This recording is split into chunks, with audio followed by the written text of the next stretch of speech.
to je pohoda.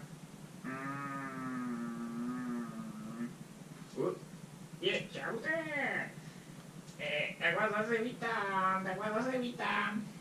To je fakt super. Obzvlášť ti, kteří už nás znají dlouho, protože máme nějaké subscribery, jo, dosáhli jsme subscriberů, to je super.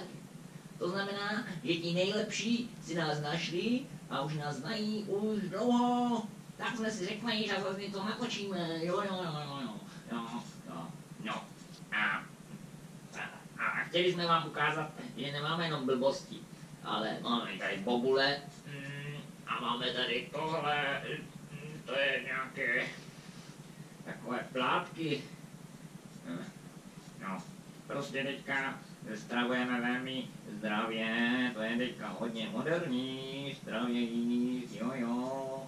Ale je to aj dobré, protože člověk potom ptakopisk a barevní medvědi taky, no, tak jsou zdraví, takže ovoce a hlavně zelenina je to nejlepší pro ptakopiska a pro medvědy a pro lidi taky. To je takové motivační pro vás i pro mě. No, nějak se nám tady zemětřesení, nebo co to je celé, no. Tak jsme si po dovolené prostě řekli, že budeme něco jíst dobrého a tak máme tohle. Jo, co říkáš?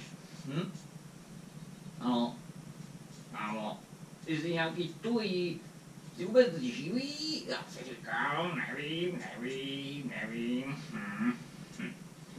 No. Tak to by tentokrát asi mohlo stačit, tak čau.